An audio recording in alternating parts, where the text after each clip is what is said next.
Welcome, Morning. Good morning, man. welcome to Generation on the Rise. So today I want to talk about idealism, right? I want to talk about the bright-eyed new employees that come into an organization, and they don't necessarily need to be a young new employee, right? They come into the organization full of hopes and dreams, and then they We crush it. oftentimes face the harsh reality and the crushing boot of reality, where their idealism is kind of snubbed or diminished and said, let's wait on that a little bit. So that is the topic. So, guys, have you ever been in that situation? Probably, I'm sure I have, both with myself and with sort of new employees. One of the things that I was thinking about when you brought it up with new employees is how often we recruit municipal government employees into municipal government. And hopefully at the director level, obviously there's exceptions. We're sort of getting people with experience in municipal government, but sometimes when you sort of go a layer beneath, not necessarily. So there's this sort of conversation about, what was it like where they used to work? What is it like in municipal government now? How does that change? And if you're going from government to government, even if all of our jobs and organizations are relatively similar, they're distinctly different in terms of expectations, a little bit of how they operate, the interests of the governing body, how the administrator might be sort of driving progress and the delivery of services. So a familiar place can feel different also, but as it relates to sort of idealism and sort of bright-eyed a look towards change or great ideas or progress, that's sort of different. Some organizations I think cultivate that, others maybe not, are a little bit more, tailored towards a planning perspective and maybe not necessarily those sort of big changes. I'm not sure there's a clear answer. I think my opening statement, so to say, is it's different everywhere, different with everyone and in every organization. So it's sort of figuring that out and how that works with your culture and, what the priorities are. Yeah, I think the biggest challenge has been I think Eden's right. We recruit people, whether we personally or we as a profession, to local government in different walks, but just because you are an innovative person or you have a sharp mind or you have a background in a particular discipline that gives you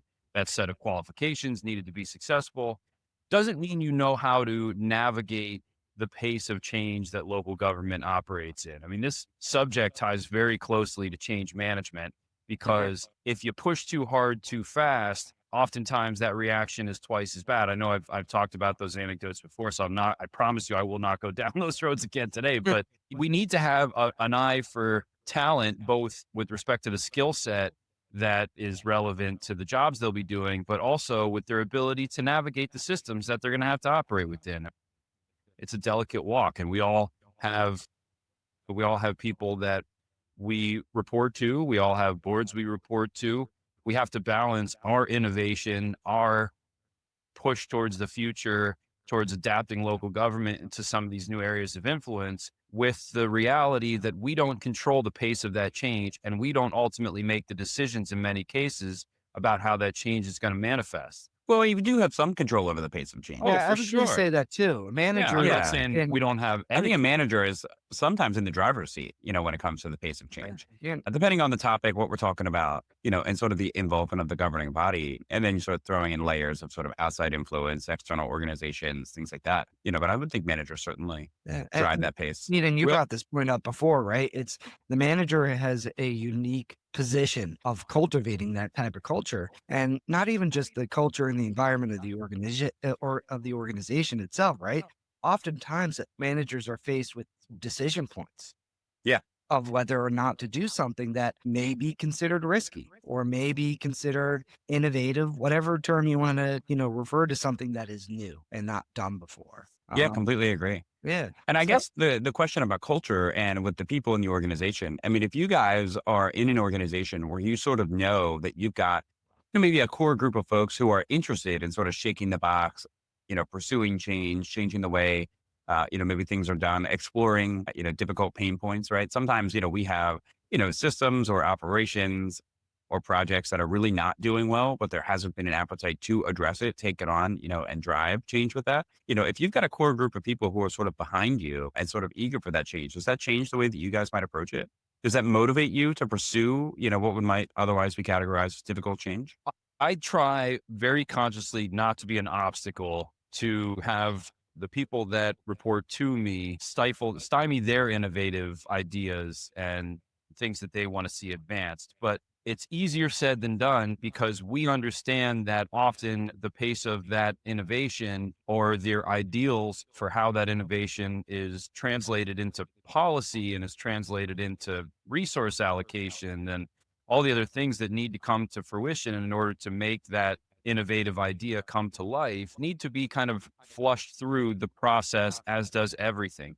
You're right that managers have a great deal of control over the pace of change, but there are some changes that are outward facing, are community facing, are policy facing that require resources, that require, time, energy, effort, involvement of the elected officials and other stakeholders, that all we can really do in those situations is, number one, try to translate those ideas into language that a layperson may be able to understand. And number two, be able to identify the barriers that will exist to implementing that change or implementing that innovative idea, turning it into reality, and identify strategies to overcome them, or in some cases, to kind of modify those ideas or refine them in a way that might be more politically palatable. Have you ever had a situation where you had this great idea and you went up to your manager at the time? Obviously not now because you two are the managers, but you didn't get that support, right? They're not necessarily opposed to new ideas, but you came into the manager's office, you had this great idea, and you ultimately said, let's put a pin in that or put that on the back burner. We got One other. of you has a train in the background. That's me. I Is love that you? Okay. having a train in the That's background. SEPTA. That's SEPTA rolling through. Yeah. Yeah. So Nice. yeah, I have train tracks right outside my window. But, There you go. you know, have you ever had that moment? Because I certainly have. I'm sure. Oh, I mean, yeah. I know I have. I have an example, but Dave, do you want to lead? I'm not an idea man. I mean, Really? no, really. I Dave's a mean, doer. Dave does things, right? I I think know that Dave No. does things, but to say come out so strongly, you're not an idea guy. I don't know that I would have predicted that. yeah. Well, and that's overall, not a bad thing, right? No, not at all. I'm we not criticizing. we got to be honest about who we are as Sure. leaders. We got to be honest about where our skill set is and honest about where others may need to supplement and augment those skills. And innovation is one of those things that, like, I tell people, look, I might be able to coach the beer league softball team, but I'm not going to be the one that coordinates the league and sets it up and develops the rule book. It's more, I've always found my niche to be more in the realm of translating those ideas into reality, helping others be successful at what they do. And where innovation, I think, is so valuable in this office, it's just a strength that I don't often possess.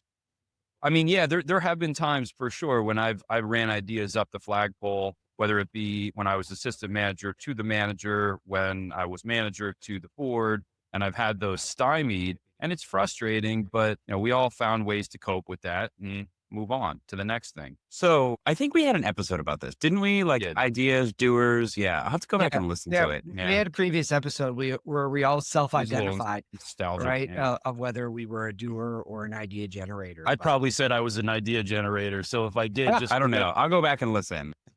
Yeah. I want to hear the story, Eden. What's your personal Yeah. story? Yeah. Well, I wanted to ask Dave a question in Yeah. follow up if I can, and then I'll tell you my story, which is sort of interesting. But Dave, when you say that you aren't necessarily the idea person, when you are in your operations in the organizations where you're a manager and you see something that isn't maybe up to your standards or up to the community standards or something that's wrong, or maybe a project that's failing, or maybe there's an issue in the community that they're looking for government intervention, but the solution is not obvious.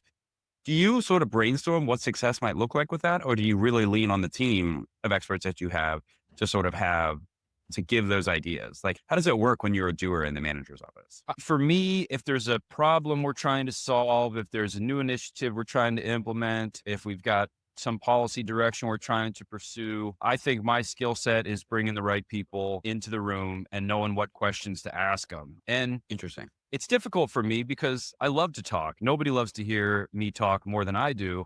And sometimes that's hard for me to in fact, I have two Post-it notes on my desk that have followed me to the many jobs that I've had. One says, don't be an obstacle. And the other one says, shut up and listen. So I remind like that. myself every day of those two credos. And I try to live by them. So if I can get the right folks around a table asking questions, I'm good, man. I like it. I will say, Dave, just so you know, Brandon and I also like to hear you talk. We've agreed to record a podcast with you every week. Yeah. Where you do a lot of talking. So you're not by yourself. You have two companions who are with you. I appreciate Absolutely. that, Full man. I hearted. feel I Yeah. feel the Yeah. love. Yeah, there you go. So in the first community where I was manager, where I was frankly still learning sort of the ropes of municipal management, which I would continue to learn and am still learning even today. A very small town north of Pittsburgh, sits really nicely along the Allegheny River. A small community, not a lot of people there, even smaller budget, but significant challenges. I think Dave and I can speak personally that sometimes these small boroughs with limited resources who are facing, frankly, the same issues or very similar issues as larger townships who have very large budgets have a significant difficulty trying to accomplish them because they have limited resources, they have limited people to deal with things, but the issues are the same. So that's where things like grant funding, municipal partnerships, all that sort of stuff becomes really important. So while I was there, and I should say that the poverty rate in this community is not insignificant. Sorry for the double negative. While I was there, FEMA was adjusting their flood insurance rate maps, which of course they're doing all over the country. And they took the borough from the 500-year floodplain to the 100-year floodplain, which if you sort of step back, take a look at it, it makes sense, right? They're literally right along the Allegheny River. And there was no, at the time, significant sort of stormwater management infrastructure that would deal with a rising river, that would deal with sort of a surge that could flood the community, right? I mean, at one time was a dike that people talked about, but it wasn't maintained. It was failing, like it was not in operation. So its ability to sort of protect the town was non-existent. And so cue the flood insurance rate map adjustment, which had significant insurance implications for this community. And for those who've never bought flood insurance, it's very expensive and it has to be paid in cash all at once. Well, if you throw that into a community that is resource stricken personally, that is going to be even more difficult. And so at some point, and I'm very young at the time, I sort of said to the board, I was like, well, what if once it became obvious that this was going to happen, we had FEMA into the community doing a town hall, a lot of education, and it just became clear that this was going to be devastating to the community and one more financial constraint, for a community that really couldn't withstand it. To give perspective, that community has its own water and sewer. The water shutoff list that I looked at every month would sometimes be north of, 50 homes. Right. Which Yeah. is I not mean, it's normal. really significant. And that's people who are like saying, hey, we're going to shut your water off. You can't pay your bill. Like that's really, really significant. And so my question was, despite the fact that it'd be incredibly expensive, was why don't we pursue building the necessary infrastructure on the brownfield? I should have mentioned that along the Allegheny River, right? There was significant open space along the Allegheny River that the borough owned. I said, why don't we pursue the necessary stormwater infrastructure to trigger a readjustment of the rate map away from the 100 back to the 500? And of course, that would be, I'm sure, tens of millions of dollars. The board at the time sort of laughed. It was like, that's not going to happen. Thanks for the idea. We're moving on. At the time, I didn't have enough experience to say, well, there might be a way. Let's really pursue that. Let's talk to engineers. Let's talk to our state elected officials, our federal elected officials, and see, what it would be like to accomplish this long-term project. And if it really could provide financial relief. So I never really forgot about that, but I didn't know then what I know now to be able to pursue it. But it was sort of laughed at right away. And I'm sure that town is still in the 100-year floodplain and adding to Oh, the sort of financial constraints of the community. yeah. You know, That's good. Did you I have a just want to response, Ed? I want to follow up on with a question on that, because you made me think about something. Like, do you think there's a kind of inverse relationship between your tenure as a manager and your innovative ideas and cynicism on the one on the other side of that, where like the longer you've been in an organization, the longer you've been a part of its institutions and its traditions and its policies and its personalities, that you become naturally more cynical, and therefore the innovative ideas that you've had earlier in your career there become a little bit more difficult to, kind of hold on to and to move across the finish line. And at the same time, you know, unfortunately, when you're earlier on in your career and you have those innovative ideas and you have those thoughts you want to bring to the table, you feel perhaps as though you're not, confident enough in your shell to be able to advance those ideas. I mean, is that kind of a dynamic that you think operates in our profession? Can I replace the word cynicism with No, increased like risk aversion? I will not Or second do that you motion. actually mean like cynicism, true cynicism? Cynicism, like, yeah, like a natural, like, Like, yeah, atrophy almost, or entropy, like as far as the policy dynamic goes. Like, you just feel like things just don't happen anymore. So why would I even worry about pushing this forward? Because So I think the answer is yes, but I also think it depends. So number one, the one thing that I sort of, try to talk about with our colleagues is, and I'll mention it here, especially for those who want to break into the field, the organization doesn't necessarily change every time there's an election, but there is change. right? I just cycled on 2 new supervisors in January, as you guys did too. There's change there, right? I mean, that's change in the organization, right? Their expectations, their perspectives, their policy priorities, that's changing this organization. It might be a little bit of a change, but in 2 years, it's going to be an election again. We'll see what happens. And it sort of continues to churn. While I think folks in our organization might sort of become cynical or, experience atrophy because they've had one experience or another in an organization. I would just sort of note that in local government, because, we are public organizations that, the governing body is elected as well as there's turnover in other parts, that organization does have the ability to change. And so you can sort of reset and refresh your mind every time that change happens. I think in reality, it doesn't always work that way. And that's where I think our personality traits come into play. So I am naturally and aggressively optimistic, right? I always sort of see the glass of water as half full. If one of you guys gave me half a pint of beer, I wouldn't ask where the other half a pint is. I would sort of just be happy and say, thanks so much. So I sort of always take that perspective and then sort of go from there. I think the old adage, right? When one door closes, another door opens is sort of true, right? So if one idea that you believe was great wasn't pursued, we still have capacity for another idea Sure. that might come along that we can pursue. The issue that I deal with is you don't have to do everything today. You don't have to do everything now. And really, you shouldn't, because if we try to do everything all at the same time, we're not going to do it well. And sort of pace of change is something I've talked about and been talked about, my entire career, and it's probably not going anywhere anytime soon. Though I'd like to think of getting better at it year by year, because that is sort of a part of it. And I think as executives, that's part of our job to manage, our staff and our team understand sort of what the implications are of a idea being taken or pursued or being shelved for the time being, maybe not being pursued, what the reason for that is, and making sure that we're not diminishing the light in their eyes and their enthusiasm, so they can sort of have that global perspective. I will say, just to continue on this, having been recently new to Middletown and going through the budget process that we went through, there were conversations internally as we sort of beat around certain recommendations of like, should we pursue this? Where some of the more tenured individuals on our team were like, no, that lever we really shouldn't pull. That's been really, really challenging in this community in the past and with the board in the past. Like, let's figure out another solution. And as a new person, I'm not necessarily carrying that burden, positive or negative, I'm not sure, but I'm sort of like, well, maybe we should pursue it. And sometimes that little bit of change in the players, both on the administrating side and in the governance side, sometimes is what's needed. So timing is sort of everything is the message there.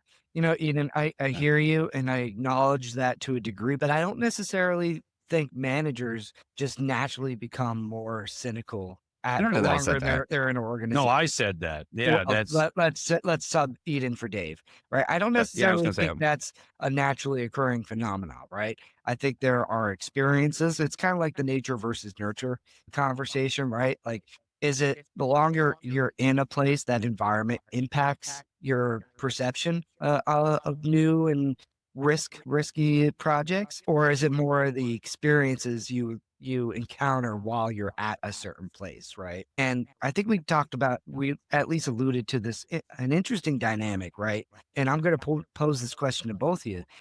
Is it easier to innovate or accept new innovative ideas in a smaller community or a larger community? Right. I have my thoughts, but I want to hear what you all have to say first. Dave, what do you think? Is it easier to do innovation in a smaller community or a larger one? I'm not sure it matters so much. I've been a part of large organizations and small organizations. I think that the one advantage that large municipalities have is they are resource rich oftentimes, which I think is a point Eden made earlier. You have the budgets and the ability to pursue some of those innovative ideas, whereas in smaller organizations, they might be DOA. However, none of the influences and variables that operate in a large organization are all that dissimilar from what you see in a small municipality, because you still have people that have to be responsive to their constituents in an elected office.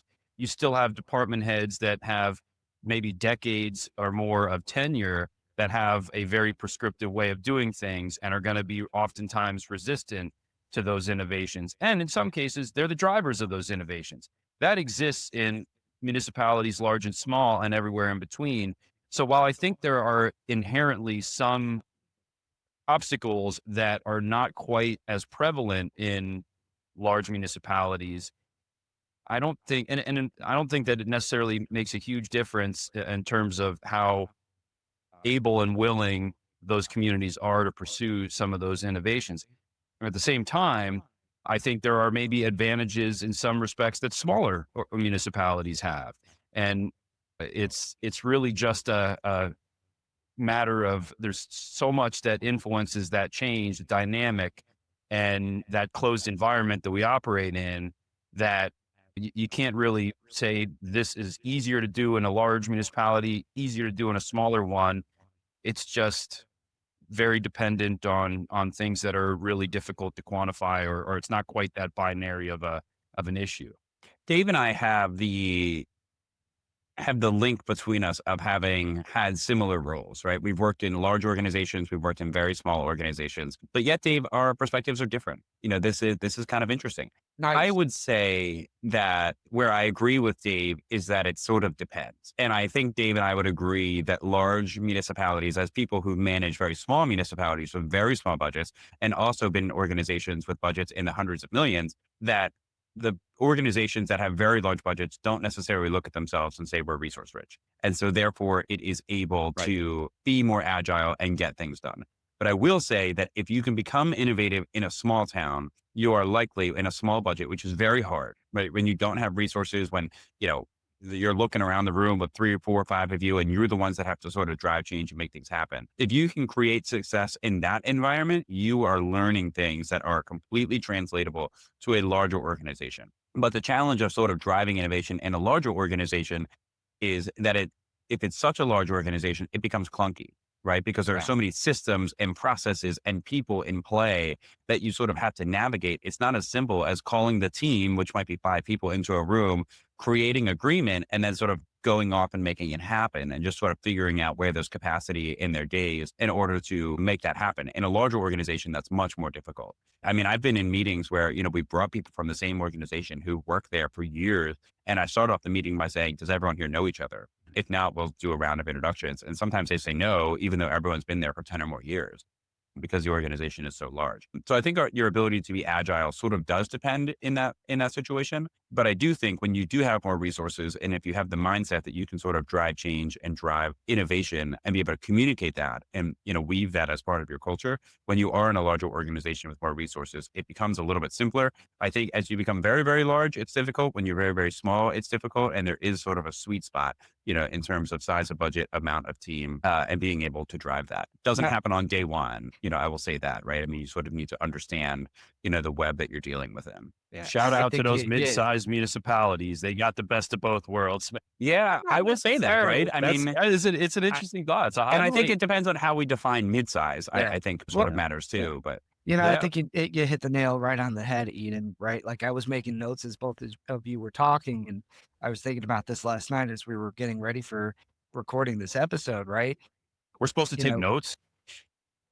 I take notes. That's what I do. I take notes and I draw pictures. I would sum it up that innovation is likely easier in smaller communities if you can wing it, right? Because you're talking about smaller scale staff, smaller scale operations. So it's a lot easier from an operation standpoint if you have the bandwidth to do it versus a monolith organization like what let's kind of innovation are you talking about though? new programs. I'll give an example, like a curbside compost collection, right? Like we're launching one, or we have launched a pilot program here in Lower Marion, but it took about almost 2 years of just background and working through all the crevices, coordinating with refuse, coordinating with sustainability, coordinating with finance. Just there's so many more actors involved in larger organizations. Yeah, but there's so many more actors involved in those organizations that have Yeah. a lane that they need to think in and be Yep. able to provide advice. But all of those lanes still need to be thought about in a small town. When they're doing composting, they don't not think about finances and True. sustainability and operational realities just because they don't have someone sitting in those seats. True, but it's far easier to get, let's say 3 people, Dave's in charge of refuse, you're in charge of finance, and I'm the guy with the idea. It's a lot easier having that type of, those type of conversations. I would imagine, and this is just I don't think that's whole scale true. I think sometimes that might be true, but I don't think that's entirely true, because if you have 9 things, 9 different topic areas that need to be thought about, Yes. in terms of delivering a new service. And you have 3 people to think about all of those. And of those 9, they're not all necessarily coming naturally to them. That's going to be much more difficult than if you have 9 people who have sort of a dedicated line of thinking. The issue in a large organization becomes, they've got, each of them have a dozen things that they need to think about, plus their daily responsibilities, right? And so that's where that becomes an issue. But one of our friends, who I think is a listener to this podcast, made a comical remark to me in Tampa. And he said, Eden, the size of your 2025 operational deficit is larger than my entire budget. Okay. Which was comical, right? Whoa. He's in a small town, very charming, This is- place to work. But the reality was like that was true. So when I'm trying to deliver a new service, Brandon, when you're trying to deliver a new service in Lower Merion, right? Like money is an issue, but it's not nearly as big of an issue in a small town where there's also less people to be able to think about those issues. So I just think it sort of depends on what we're sort of talking about. And sometimes more hands do create less work. Yeah. Our intrepid producers coming through in the chat telling us to maybe identify or maybe put a little finer point on the difference between innovation and change. And because change does occur in a non-innovative way, I think we would all probably agree with that. I mean, there are just natural evolutions of processes, policies, and things that we interact with in our day-to-day lives that we wouldn't call innovative. If I change, you talk about trash collection, if I change refuse collection because there's a new federal holiday or something, that's not an innovative idea. That's a change. It's a change. But however, I would argue that all innovation is change. Maybe not all change is innovation, but all innovation is change. I don't know if I would argue that, but that's just, I got to think of whether I believe that or not. But that was just something that came to my head, and I had to. I don't see it that way. The way I see innovation ignites change, right? I think change is the product or the result of an innovation. That's how I view it, right? So innovation precedes change, but Yeah. you can't have what's an innovative idea that doesn't lead to change? Well, it's One that it's doesn't just- work. It's dream without action, right? One that doesn't work. That's funny. According to Google, innovation is a new method, idea, product, etc. Right. There you go, Right? Google. That's why I love, especially with innovation and innovative ideas, pilot programs, right? We test something out smaller scale before rolling out community wide. Right. I want to tell, if I could tell just a brief story about, I think what illustrates my earlier comment, where I was at in Livingston County, the guy that preceded me, shout out to Ian Coyle, great municipal manager, really well known in the profession. Ian. One of the most innovative minds that I've ever had the pleasure of working with or knowing. And I mean that. I mean, this guy was like an unstoppable idea machine. And he was always very humble about it, of course, never took credit, kind of always acknowledged the work and effort of his team and the elected officials. We all knew that a lot of the genesis of those innovative ideas came from between his 2 ears. So he conceived largely of a countywide broadband project, rural broadband in Livingston County, one of the most rural counties in the state of New York. The idea that every property would have the ability to access high-speed internet was one of the main reasons why I originally came to that county and came to that community, to be a part of that innovative idea and pushing it across the finish line. And it's still in the works. Many years later, it's not implemented. That dream is not a reality, not through anybody's fault. It's not that it was a half-baked idea, but because it got bogged down in the administrative weight that sometimes consumes us in what we do. It was the agreements that had to be effectuated. It was the permits that had to be let. It was the different stakeholders that had to interact with one another. And we have to realize, especially if you look at innovation as outward facing, meaning things that will impact the communities we serve, versus inward facing process enhancements, things that really may not go beyond our office walls. In the former, we also have to realize that the world spins madly on. Innovation is taking place with private sector organizations that operate at a pace that we just can't match, regardless of how big we are as a municipality or a community. So in the background of all this, a lot of those other internet service providers were now starting to make inroads into this rural network. And the impact of this community-wide initiative will not be, I think, really feel very confident about this, will not be as profound as it would have been if it would have been implemented in 2 years when it was originally conceived about 3 or 4 years ago. So it's always tricky. And that's kind of my point about the arc of innovation towards cynicism. It's hard to keep that pep in your step when you realize that there are things beyond your control that they're just waiting to stymie that innovative idea. It's hard to stay optimist, idealist, especially if you're the one generating the idea and constantly saying no and told not a great time. And, your story, Dave, I appreciate you sharing that.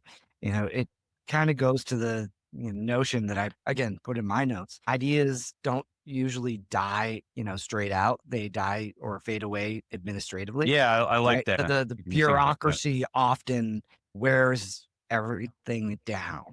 And I I think think, yeah, Ian, did you have a comment on that I think one? I would just say, and I think my attitude about it is that local government many times is a long game. Innovation, especially, is a long game. And so, for those of our listeners who like maybe want to continue pursuing this career, maybe are new in this career, to our grad students and undergrads, like this is a long game. Things just don't happen overnight. I do think sometimes public sector executives sort of inappropriately idealized what the private sector is like. I mean, I've never worked in the private sector, and I even catch myself sometimes saying, well, in the private sector, they probably do it like X, but I'm not sure that I'm right about that. I mean, I'm not sure that innovation is happening as quickly in the private sector as we sometimes say that it is. Maybe it is, and it probably depends on the organization and what the innovative idea is, but here it is a long game and government is designed to work slowly. There is a reason for that, and it is There is. bureaucratic. But I think my question is, as the generation on the rise generation right now, do you think we're viewing innovation and the long game differently than our peers who've been doing this for decades, right? Sort of those older generations. And if they were on this podcast, what would they say? Right. I mean, how do you think they're viewing innovation and sort of the long game, being at the point in their careers where they can look back and hopefully see some of the innovative ideas that they have, having come to fruition? I would say wholeheartedly yes. Interacting with some of the younger generation, I think, and a lot of this is again part of the environment and the experiences that they are encountering, right? They are far more connected on a more frequent basis with each other than The generation on the rise generation? generation on the rise, right? Look at what we do. I have a phone with me 24/7, right? If someone wants to get a hold of me, it's constant, right?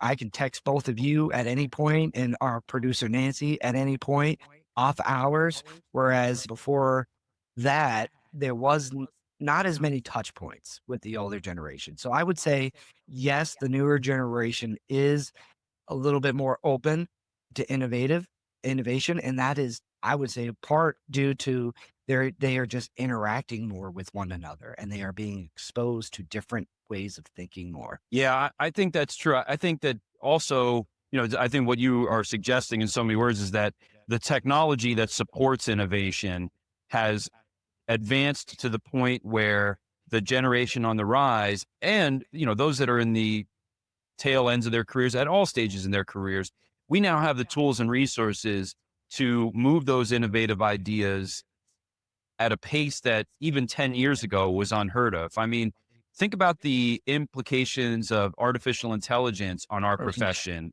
and local government. I think right now we're still in that, what I'll call the courting phase. Like some of us are dancing around it, some of us are experimenting with it. I don't know that many of us have really integrated AI into our local government processes to the degree that some private sector organizations have. And for good reason. I think, Eden, you're absolutely right. Change is incremental and innovation is incremental in public sector for good reason.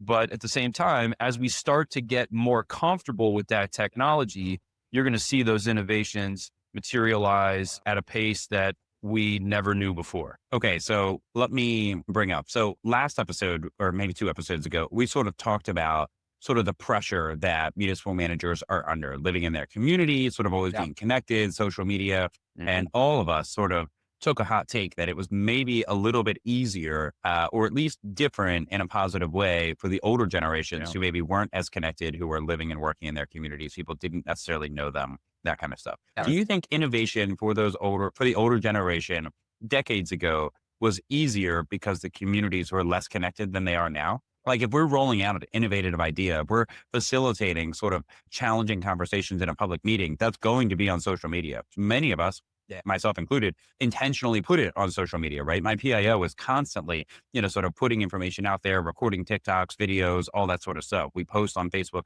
community pages, not just our own, to try to drive, sort of the discussion, with the community. That maybe wasn't the case 20, 30 years ago. So was it easier, with some of these hot take innovative ideas back then? I don't know. Oh, I would say yes, but less likely. What was less likely? Less likely for the innovation to occur. And let me explain that one, right? Like I think yes, it was easier because again, I think we talked about it in the last episode, there's less eyes on you. We by managers by nature as a generalization are very cautious. We are very risk averse. And if there's less likelihood of, this blowing up and coming to a board meeting, I think there is a more higher comfort level in trying. And I think that's where years ago, the older generation, it would have been easier to do something a little innovative because there was less risk that if it blew up or it didn't work out, there would be less blowback. Not necessarily true in all cases as a generality. But I would also say that it was less likely because, as we were talking about the technological advances, right? I don't think they would be exposed to as many ideas from other people. Now they could be naturally innovative, creative thinkers, right? Like our friend Dave here, who's a thinker, but I don't necessarily think they would be doing as much innovation as they would have been doing like nowadays, connecting with people. I think I can't disagree more. I think we would not, as a generation on the rise generation, we would not have the distinct privilege of managing and working in the incredibly professional local governments that we have now if it weren't for the previous generations willing to introduce professional management, engage in innovation, deliver services. I mean, there are services that we provide now that we absolutely take for granted. They are just a normal part of our municipal operations that at one point in time were innovative.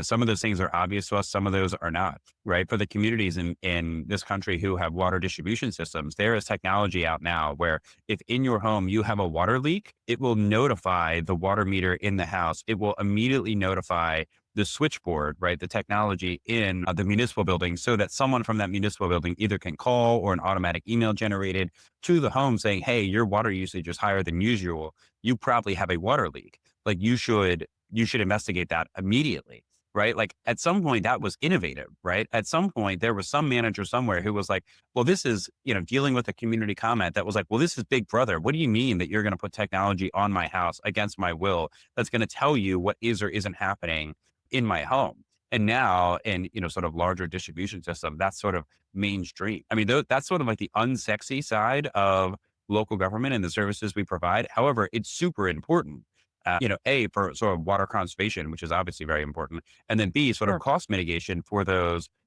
residential and commercial dwellings, throughout this country. I mean, there are things that we take for granted that are only here because of the shoulders that we stand on of those who came before us, right? Our forefathers in this industry who were willing to pursue it. So the idea that they weren't innovative with what they had in the time is a concept I disagree with. Well, you said less likely, right? And I you didn't say didn't- they weren't. I disagree with the comment less likely also. Y'all didn't think we were going to talk about the sex appeal of water meters, did you?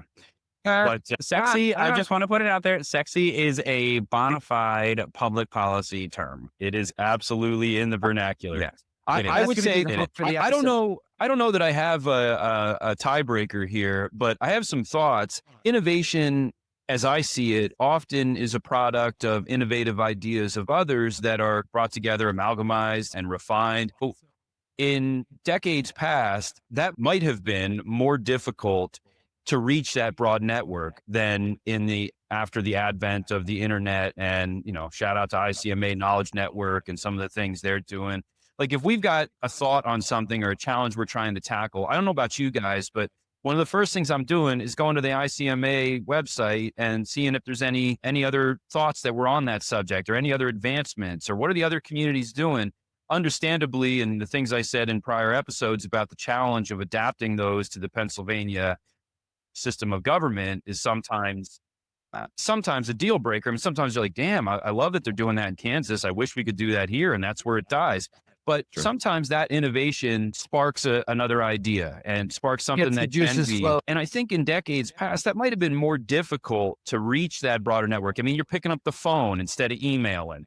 you're trying to read, you're waiting for a publication, a magazine, a newsletter, and you're limited to what information is being given to you, as opposed to having the ability to easily reach out to that network of peers that we have nationwide and internationally and cast a wider net in that regard. However, to Brandon's point, I think that in the with, especially after the dawn of social media and with the way that it's really devolved to the keyboard warriors that we see today, your innovations, innovative ideas, if they're let out of the barn too soon, you have a cadre of opposition that forms on social media, or that forms in dark alleys of the internet, that you now have to contend with, that perhaps you didn't have to in prior decades, because you could control the messaging more easily than you can in the days of, everybody knows everything, or at least thinks they do, and is more than willing to share their opinions in a very vocal and vitriolic way. Love the conversation, guys. One thing that I do want to talk about before, we wrap up is, what do you all do, right? It's a little bit different for me because I'm the assistant manager. You guys have the big seat. What steps do you take to innovate a culture, right? We were talking about culture in an organization and how that contributes to the generation of new ideas and whatnot. How do you go about promoting and fostering a culture of innovation in your townships and boroughs? Yeah, good question. I try to be cautious when I say no and explain the no when it comes, right? I think it's easy to say no, but that doesn't mean that we should say no, right? So if there are times where we can sort of shake the box, make changes, especially minor ones, on the edges, right? Tweaks here and there, I try to say yes. I also try to over communicate sort of the innovation we're engaging in and sort of the direction we're headed. One thing I sort of say a lot is that there doesn't really need to be mystery in local government. There's very few things that we do that can't be, sort of shared more broadly, with the team and with the public. So I try to live that out and ensure that sort of the team who wants to know and understand, what's happening in our organization has the opportunity to know and provide feedback, perspective, ask questions, that kind of stuff. That becomes cumbersome in a large organization, but I think that the effort is worth it because the feedback loop that you get is invaluable. And then just sort of communicate, hey, this is the innovation we're engaging in, and it doesn't have to stop here, right? I'm not necessarily interested in sort of the mundane day to day. This is how we've always done it. Unless how we've always done it is really successful and there's nothing wrong with it. There's no areas for improvement. That's perfectly fine. Yeah. And then if I do say no, sort of explain it, right? Or if there is a no for some reason, external from the board, whatever, make sure that there's sort of understanding there. We're not just saying no to say no, but it could be a timing thing, a resource allocation thing. Maybe the solution or idea that's being presented is, a little bit more complicated than the presenter realizes, that kind of stuff. And just engage and allow for that sort of free flowing of ideas and thought. Yeah. Yeah, How it's, about you, Dave? it's all about doing what we can to dismantle the archaic way of thinking that information is currency and I have it and you don't. Therefore, I have, kind of a leg up or job security, or I'm empowered in a way that you might not be. I do think that there are some communities that historically have kind of operated that way. There's some people that do what we do that have operated that way. Some really effective municipal managers that I believe, while they may not admit it, exhibit some of that belief system. And so we have to, as Eden said, there's not a whole lot that we can't share. There are some things that we know that we can't share with others just by virtue of our roles and our positions. And we always have to respect the need to be protective of that, to protect that confidentiality where the need arises. But where it's not there and it can be shared, oftentimes the best ideas come from sitting around a table with your leadership team. One of the things I like about the borough that I'm working for now, through my involvement with Keystone Municipal Solutions, is that I can get the whole team around the table. It's not just like the department heads. It's a small communities.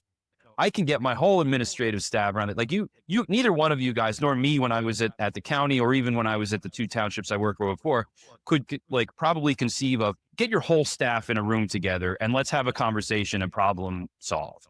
Everybody. I mean, you probably each have well over maybe 200 employees that work, for your municipalities right now. And that's not counting the seasonals and the other one. So the idea that we could get everybody around the table for those larger communities. It's just not feasible, but you can get your leadership team around the table, ask some questions, and let those innovative ideas that stem from those conversations have a little airtime and see where they go. The I share similar view on how to promote innovation. Even though I'm an assistant manager, I don't get the final call oftentimes. But I also have an open door policy. No idea is a bad idea, as I often tell people. I'll say, not the right time. I will freely admit that I've said that numerous occasions, or I'll say, put a pin in that.